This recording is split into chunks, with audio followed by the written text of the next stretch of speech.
Welcome to another episode with me, Nisha, your host of the Inner Space podcast. Thank you for joining us again, and if you're new here, welcome. Before we get started, just a quick note. I was really pleasantly surprised this week when I was reviewing the podcast stats with a colleague of mine.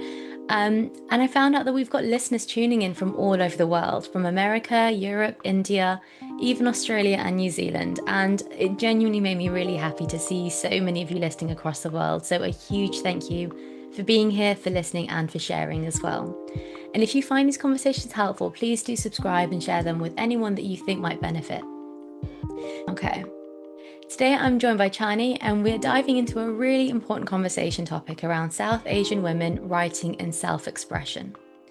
Today we're going to be exploring what it means to find your voice, and when you didn't grow up with the space to fully express yourself or have your emotions seen, acknowledged, or validated, and how that shapes the way we communicate, the way we show up, and even the way that we understand ourselves. We'll be talking about writing and even reading as tools for self-expression, not from a performative place, but as a way of making sense with our internal worlds, and how we see ourselves reflected in stories, metaphors, and language, and how that can also help us access parts of ourselves that we've learned to suppress. Stay tuned to the end because we'll be talking more about journaling as a practice and how you can actually start expressing what you feel in a way that feels natural and not forced. Just to add, I explored a little bit of this topic in an earlier episode in season 1, where I talk about writing, metaphors, storytellings, fairy tales, and archetypes, and how they shape our perception of the world as we grow from children into adults.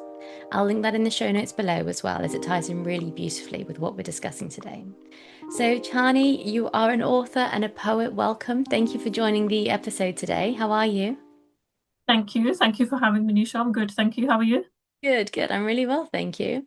This is a pretty important topic, right? We're talking about when your voice wasn't validated and you, as children, learned to self-edit, where we don't have to, where we learn how to filter ourselves before we learned that it was safe to express. Yeah, definitely. I think obviously when you're children, I think probably that's when we are most expressive.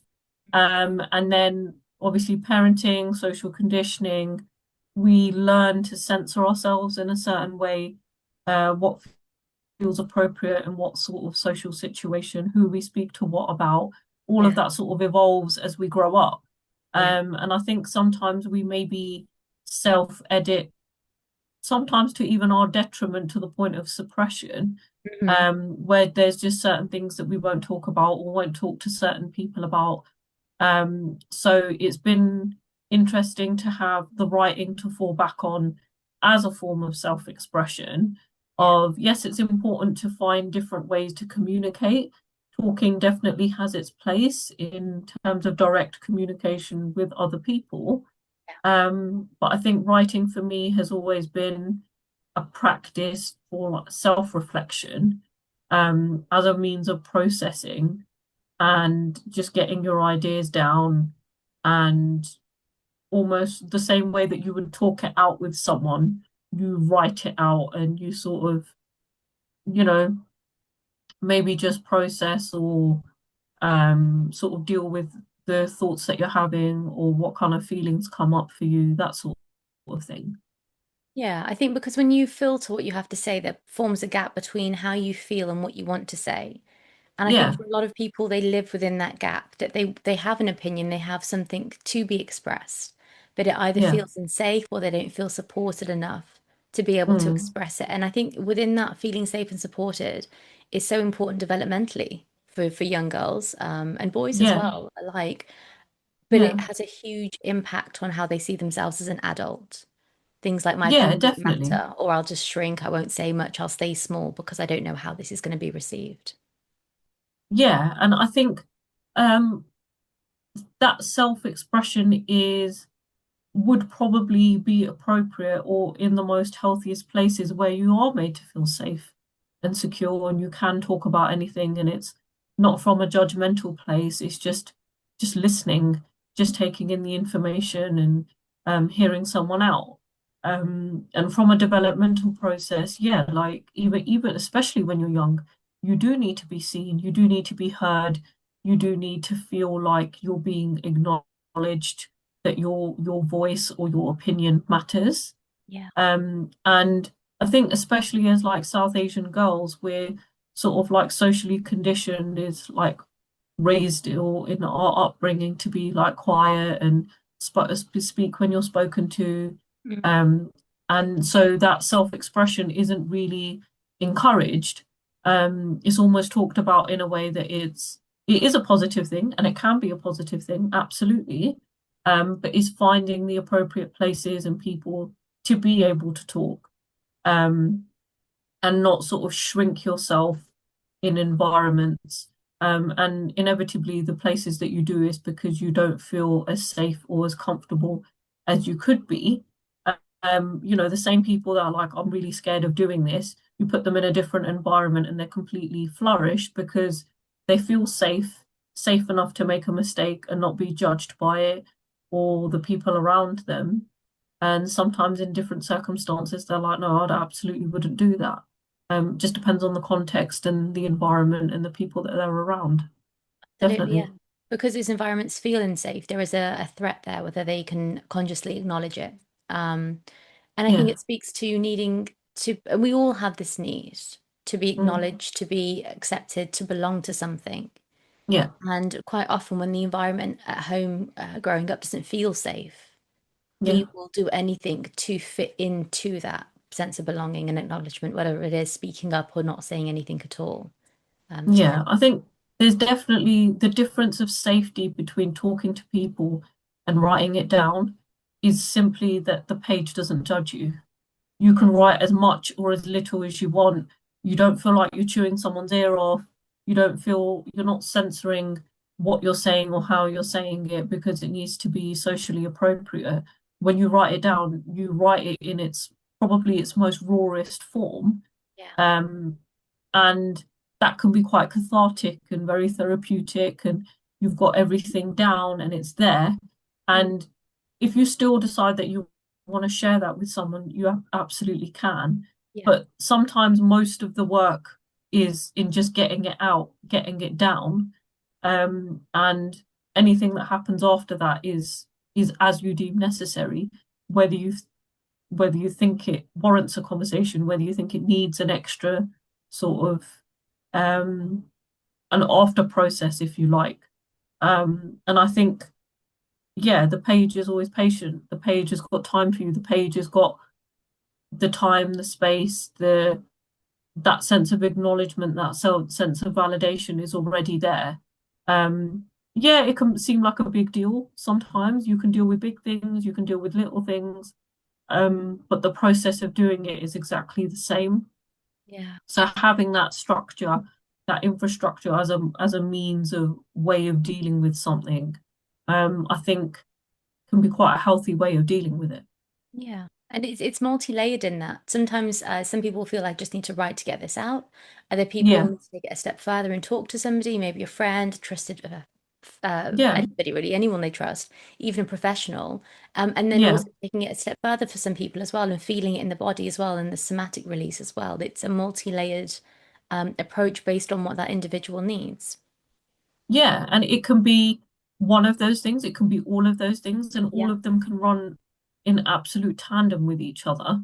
Um, and I think sometimes people, it can take a like one directional approach of I'm just going to write, or I'm just going to focus on therapy, or I'm just going to do one or the other. And I think it's probably more therapeutic, probably the most healthiest way of approaching it holistically. Yeah. Yeah, definitely. And I can speak from It's my not personal. saying one is better than the other. It's saying they all have their bits. They all do their own thing. Yeah. Yeah. In the way that we need. Yeah, Yeah, in the way that we need, definitely. And I can speak from my personal experience that I use all three. yeah, I have used all three as well. That the journaling for just the evenings when things feel a bit heavier, even in mm, my own journey of needing to go out and get therapy, but then embodying that as well, feeling the feeling the emotions, to be able mm, to feel it, to heal it as well. And yeah. I think there is yeah, I think my hot take for this episode as well is that there is a trap where people can get caught in the I'm journaling, I'm One, doing this, and Yeah. this must be helping. I've been told it's helping, and social media says that you just journal and that's your kind of Yeah. catch-all as a self-reflection. But Mm. I think therapy and even just speaking to other people with a different view and perspective on things, Approach. Yeah, definitely. it's so helpful because they will mirror back. I say this a lot with my clients that I'm here to walk alongside you. I'm here to hold Hmm. your hand, but I will also mirror things back to you and your Hmm. perspective of things, just to Yeah. gently challenge or just to widen the box in which we live in, to Yeah. offer different ways of thinking and seeing things. Yeah. And I think as someone who, because you practice it actively yourself, um, I suppose you have different metrics and measurement of this needs journaling and this I need to speak to my therapist about and this needs a somatic release. Yeah, Like you probably have like a way of distinguishing what those features are. I guess for me, my default has always been writing. That's not to say that I don't talk to family or friends or anything like that about it. As I said, it just depends on what the context of it is about. But yeah, writing is always my default.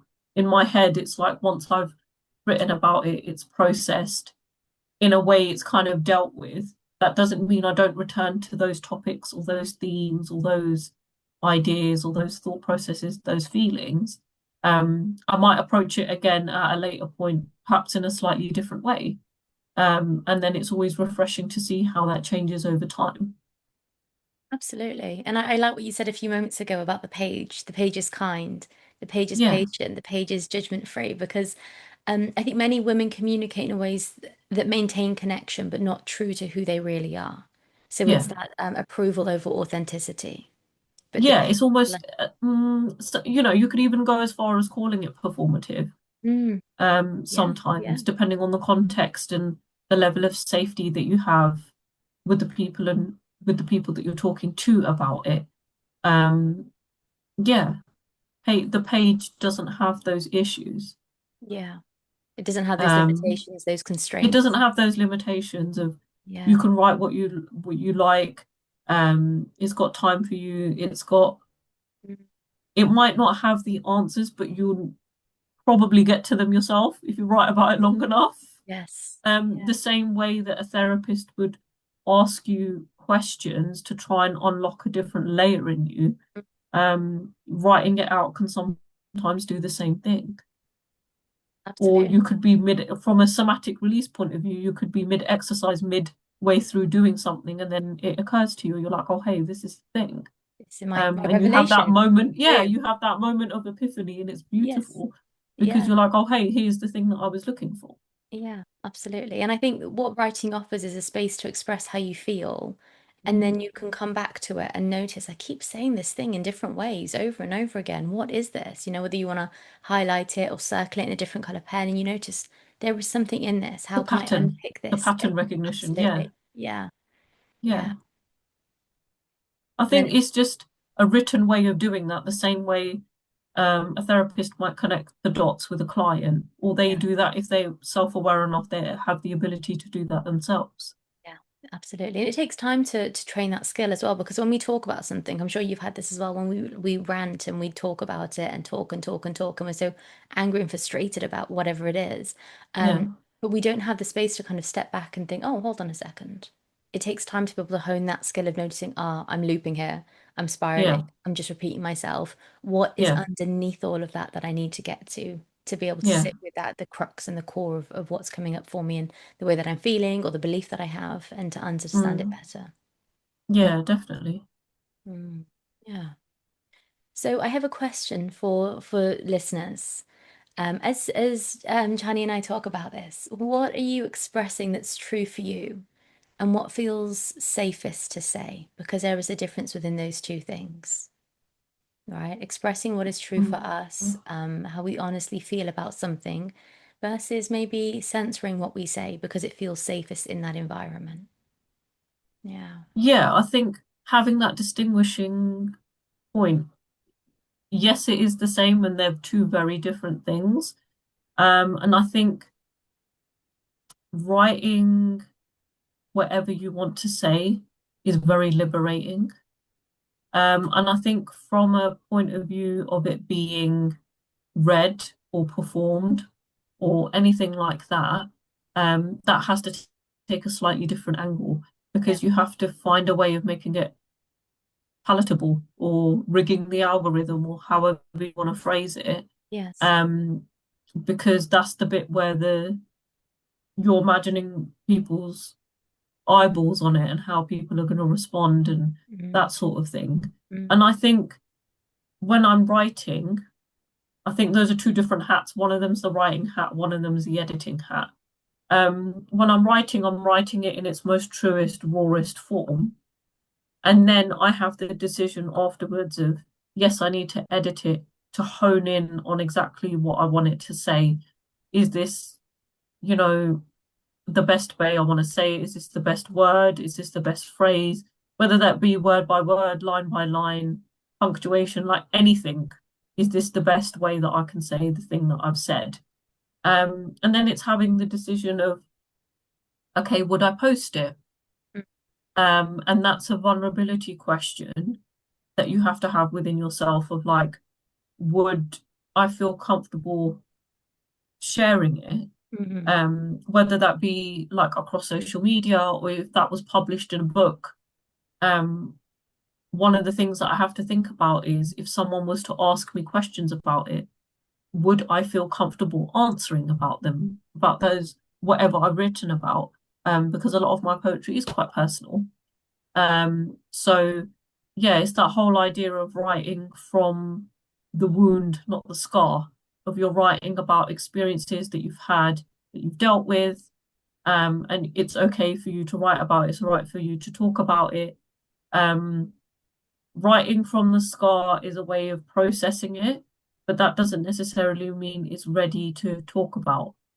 So it's having those distinguishing points in your own level of comfort and vulnerability of, would I be able to, if I can't talk to my family or my friends about it, but would I be okay with saying it to a room full of strangers? mm.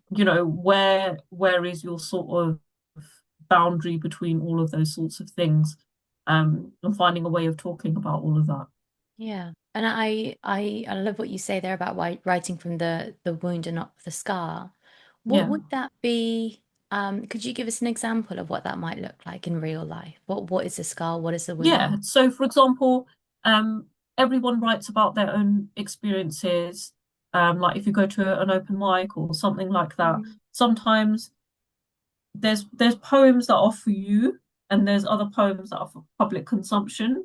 And sometimes I think what happens is someone you can write something that is your way of processing, healing, dealing with something. Um, but it can be quite traumatizing for the audience without sort of knowing. And by sort of re-talking about it or sharing that poem, and if you haven't dealt with it or healed with it properly, then you're sort of re-triggering or re-traumatizing yourself by talking about it or reading it, sharing it, whatever. And if you share that in a public space, um, people might want to ask you questions about it, and then it gets really uncomfortable. So it's like letting your art be cathartic, but in a healthy way, both for yourself and for your audience. Um, I've written, like for example, I've written poetry about grief after I lost my grandparents. mm, Um, but I had to wait um, in a space a certain amount of time till I felt like, yeah, okay, I can talk about it now. yeah. Um, and sometimes it will be even things that have happened a while ago. I write. Sometimes I don't write about things raw in the moment. Sometimes it will take some time. And then when I get to a headspace where I'm like, yeah, okay, I can talk about that now, or it Mm, will just come to me quite naturally, and I feel comfortable enough to write about it, to talk about it, and to share it. yeah. Whereas if I tried to do all of that live in the moment, I'd probably find it too overwhelming.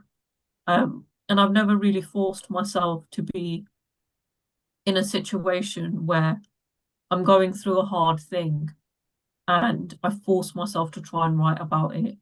Um, I don't like to do that. I try to keep it as natural as as possible. Yeah. So if it comes to me and I want to talk about it, I will. I'll write about it, I'll post it. If not, then no. And I think it's a great way of honoring yourself and your boundaries and who you are, as well as your artist and your creativity, and honoring the space that in that creation phase as well. Yeah, absolutely. And I know I harp on about this in every episode, but it's about trusting yourself, going with your intuition Yeah, and what you need. Sometimes we just need to feel the rage and we don't want to write. Maybe we need to hit a pillow a few times to have a good scream or a cry and let everything come out. Other times we might think, yeah, right, I've processed this enough now. I can put pen to paper and allow all these emotions to flow. yeah, Because there is a vulnerability in all of this as well. And what you said about writing from the wound as well, I think when it's not, when the wound hasn't been, healed. yes, it can also then becomes an identity in and of itself for some people. Yeah, And that can be, definitely. and there's absolutely no shame or criticism or judgment when I say this, but it can be a tricky place because we're stuck. And I speak from experience where I've parts of my life, I lived in that place for a long time thinking, oh, this just must be it then for me. Realizing Yeah, there is more to it. There is a healing where it doesn't become our identity, right? A bit yeah, like, definitely. I could say, I suppose I did used to say this a lot before I became a therapist as a lawyer. And Yeah, it was, oh, I'm Nisha, I'm a lawyer. That was my title. The lawyer was my yeah. entire identity. Yeah, it becomes your whole identity. Absolutely. Absolutely. But now Yeah, I'm and Nisha. I'm a therapist. I do group facilitator. I do lots of different things. I'm a yeah, dog mom. I'm a sister. I'm a daughter. I'm a granddaughter. I'm lots of different things. But yeah. my title no longer is my sense of. Exists around your job title. Yeah, Absolutely. And it's the same with our yeah. emotions and these feelings that come up as well. We don't live from the wound. We have to live who we are. And that has become that wound, that pain, that trauma that we've been through becomes part Hmm. of our the I guess the tapestry, just a thread that has weaved itself through our life that we hold in our Yeah, heart. and I think part of it is the way we identify with ourselves, but then it also becomes the label that other people will refer to you as. And I think sometimes that can be a bit problematic. Like for example, I was the same. I before I got made redundant, your whole identity is what you do for work. And that's almost is so normalized in conversation to be like, hey, who are you? What's your name? What do you do? And Yes. your what do you do is always your second question. And so when I'm stripped away from that identity, then you do have to have a much wider, broader answer of like we are multifaceted human beings. We do play a lot of roles. We have a Yes. lot of responsibilities. So I'm not just this one thing and I get boxed into that. Yeah. I have this whole other thing. As you said, like all of those other things are equally as important, if not more so, than what you do for work, for example. So having that acknowledgement um, helps to broaden out that sense of identity and your own sense of perspective. Yeah, absolutely. Um, I'm curious about your process then. Are you an author that will write a few drafts and scribble in red pen and get really frustrated and throw it in the bin and then take it out? What's your process like? So when I get a when I get an idea for something, it could be a word, it could be a word, a phrase, a line, anything like that. That goes into my notes app, as you do. Yes. And then when I decide that I'm going to write for a little bit, I'll revisit all of those ideas and I'll handwrite whatever that is. Sometimes I edit as I go along or after I've written all of it. And the other part of that process is I'll digitalize that. So after I've written it, I will type it. So it's another form of getting to edit it again of am I really happy with it like that? Yeah. Um, just doing like another check through. And then when I get to the point that I want to post it or I want to publish it, then I'll revisit it again and then be like, yeah, this is the poem I want to post today, and that's what will go out. Yeah. When I'm working on like a creative project, then it will be the case of Would I want it in a book like a poetry collection, or would I, if there's something else that I'm working on, if it's a big part of a bigger, broader project, how would that fit in? That sort of thing. Yeah. And I love So what you that's my say. sort of process. Oh, yeah, yeah. I love what you say about putting pen to paper because I think that's such Yeah. a it's it's really lost its Art. importance. Yes, and Yeah. its art over the years. Everything has become digitalized and Yeah. I just think there is something really beautiful. And I think I watched a short clip. I think it was an actress. It wasn't a Hannah. What is it? Hannah Waddingham? Who was it?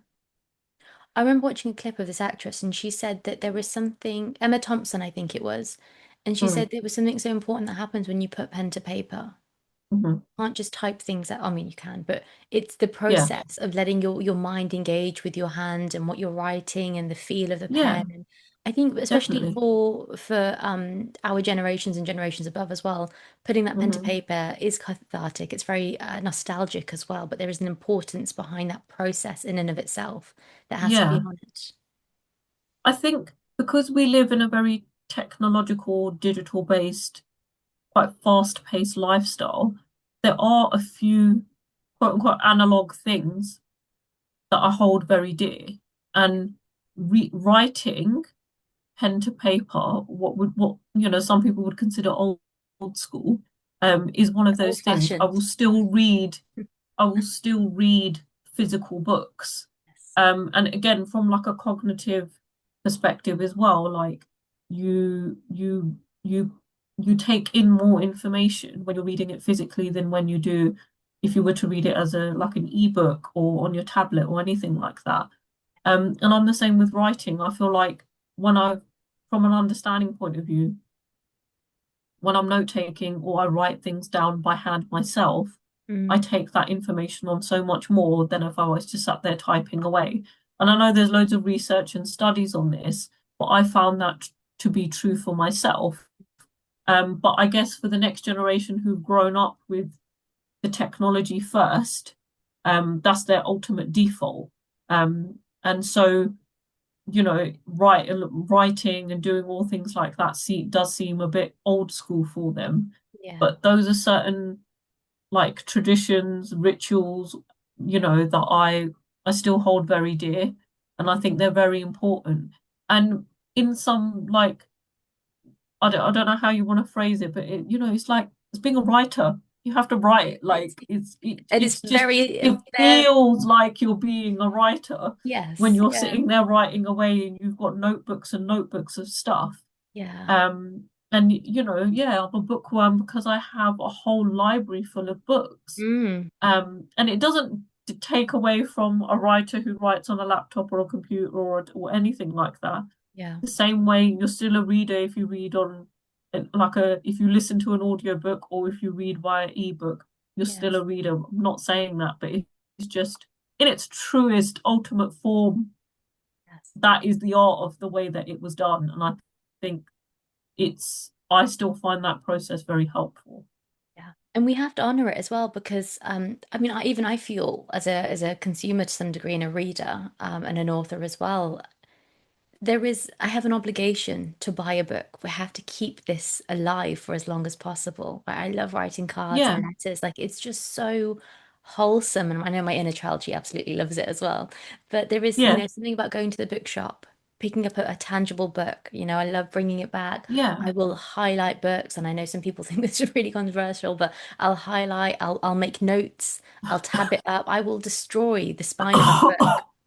Yeah, Right, I will absolutely destroy the spine of that book because I it's the process for me, you yeah, know, definitely. I mean, I'm the same. Like for unparalleled. example, I since I was a kid, I've been very lucky that I've grown up 10 minutes from our local library.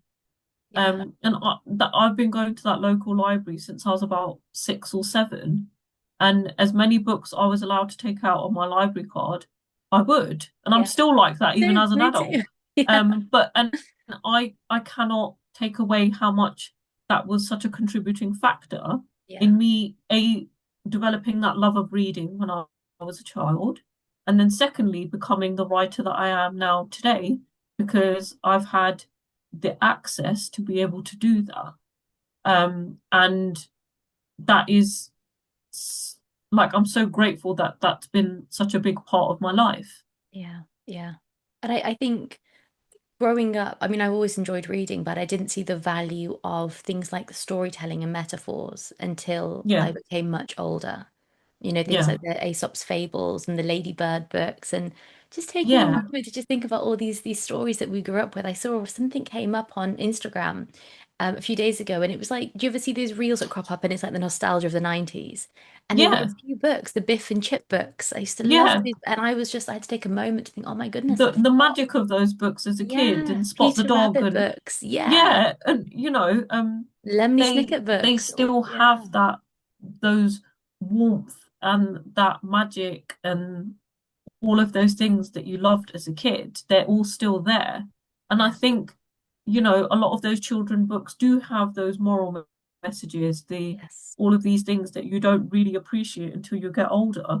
yeah, And then you do have a different level of appreciation when you're like, no, Dr. Seuss really did tell us everything that we need to know. We just didn't understand it at the time because we just thought it was a fun rhyme. yeah, But absolutely. yeah, like But we feel it through the it's just what stories, don't we? The you feel it through language, the story. the imagery, the Um, process. Anything that yeah, feels and too depending on complex or we don't understand or it's overwhelming for us as children, we yeah, unconsciously we see ourselves in that yeah, character or in something, and that might shape why we do like yeah, a book or why we don't.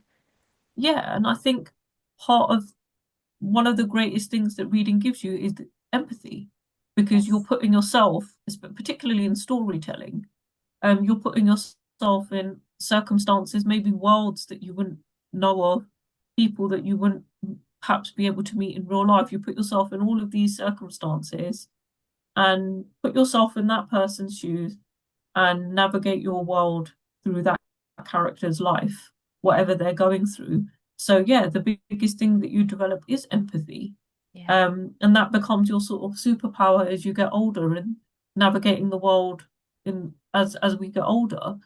But it's like encompassing all of that in a book, Yeah. which sounds crazy that someone's developed a world in 80,000 words, and apparently we play a big part of it Yeah. because we're able to imagine it and do all of those things. And even if it's not fiction based and you're not into storytelling, um, there's so many different genres, so much diversity in what you can read, that all of it has its place in helping you to understand all of those types of things, how to navigate life, how to deal with things, The developing wisdom, you as a person. yeah, and the wisdom that comes with it and how we can then improve ourselves as well, because it's never Yeah, just a story. Right, we yeah, resonate with something because we see ourselves in it as well, you know, especially things like the Disney princesses and the fairy tales, right? And we have yeah, these like archetypal figures within that space as well. It's so, and this is what I talked more about in my other episode, but it's just, it's so, still so fascinating to me. I don't think I'm ever gonna kind of get over it. And to be honest, I hope I yeah, don't because there is a magic in it, right? definitely. And It's a it's the wisdom, magic an that we ancient don't want to wisdom. lose, that Mm, innocence of childhood yeah, and the limitless thinking and the freedom and the joy that comes with all of that. That yeah, as we got older, we sort of have to be a bit more realistic and sensible and, yes. you know, Reasonable and that adult and all that boring stuff. yeah, and Yeah. that it loses all of that. It Yeah. loses all of that. If you've grown up on books and Disney and Bollywood films, Yeah. your expectations of life are very different than someone who doesn't. But we don't necessarily acknowledge that in the same way. Um, but yeah, it just is creating that platform and that foundation for what we build on and how we grow. Yeah. I'm curious, what were your favorite books growing up? Let's say under 14, what were your Yeah, I mean, all of those books that we've talked about already, Ladybird books, the Fables, the Fables, Hans Aesop's Christian Fables, Andersen? the Yeah.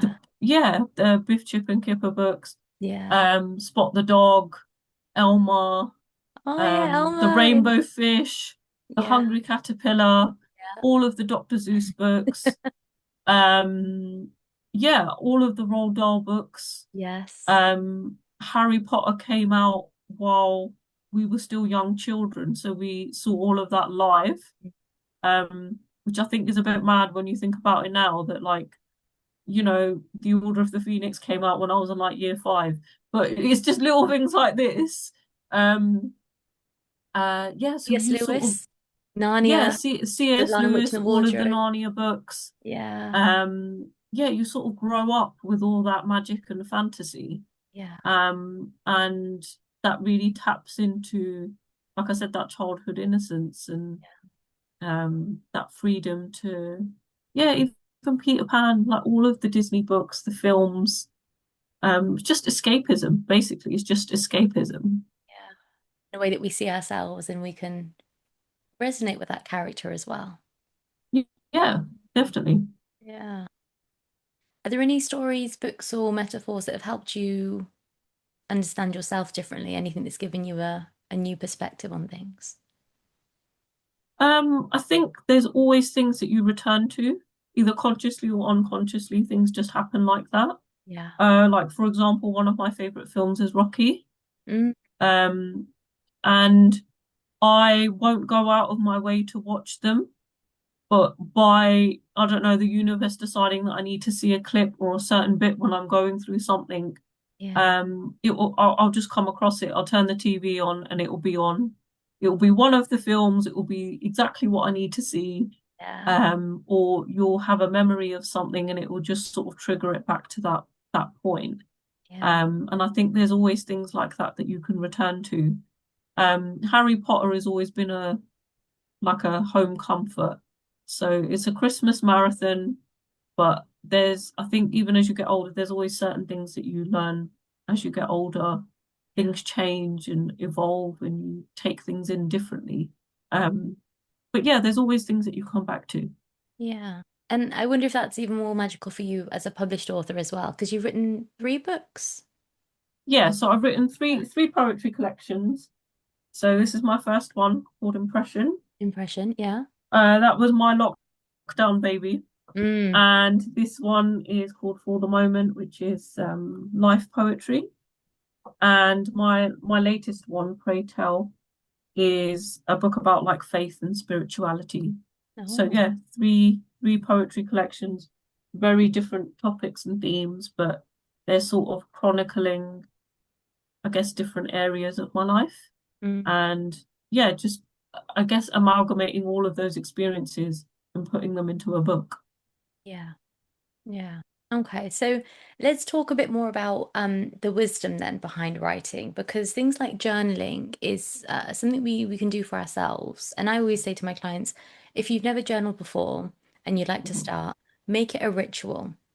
There's something really important, I think significant but magical as well about take yourself out to a nice bookstore or even Smith's, get yourself a nice notebook or a journal, pick yourself out a nice fancy pen, make it something that you Mm, can remember, something where you can say, this is where my journey really began, where I was able to sit with myself, yeah, express how I feel and honor myself and the pages yeah, in which I wrote. So journaling doesn't need structure, it doesn't need prompts, it doesn't always need perfect wording, right? It's about the honesty of it, not presentation. So I always say, go with what feels right for you. Go with your intuition. It can be keywords, it can be long essays, it can be something in between as well. I also work with people that are artists as well, so I'd recommend bring in your like your natural gifts, bring in your creative side if you want to draw something. I love scrapbooking and journaling and collaging things. So I'll always, if I feel like I need to let something out onto the page, I'll grab a whole, I'll grab my journaling stuff and I'll just sit there and get my glue stick out and, put all these different things on a page. And there's very few words, but it speaks volumes about how I'm feeling, right? yeah. I Um, mean, the point is, it's expression, isn't it? So in whichever way resonates most with whatever you're trying to say, Absolutely. And nothing to get right, but a space where you can be as messy as you want, as unclear, but you're still honest, like raw, yeah, yes, definitely. unfiltered. Yeah. And I think even a few lines, just Again, it doesn't have to be this whole like, dear diary, today I did this, this, and this. Just a few lines about Mm, how you felt. Start just to yeah, bring you back to yourself and connecting with yourself as well. And that's really yeah. where we want to be. Is how do I feel about it? I want to be angry, then that's fine. I can honor myself in being angry with this. Or I want to feel really sad, that's okay. Because when we Mm. talk about regulating emotions, it's not that we have to be regulated, that everything has to be perfect and we can't feel anything. It's about how we want to feel. Being able to honor our emotions is a way of self-regulating, not what other people expect from us instead. Yeah, yeah, definitely. I Yeah. mean, there's so many different things. Journaling is obviously a great way, but it doesn't necessarily have to be the only way. If you are a more traditional dear diary, this happened, that happened, you can outline a list of activities, tasks, how you felt about them, what was running through your head, that kind of thing. Yeah. But it can also be just, um, just asking yourself, like some journals do have prompts and you can answer it accordingly. But Yeah. sometimes it can even be just answer it like asking yourself really hard questions. The same way that a therapist might challenge you to think about something in a particular way. Yeah. Um, I guess from a writing perspective, sometimes you get writing prompts and you can use that as a way of explaining how you're feeling or, what happened today or anything like that.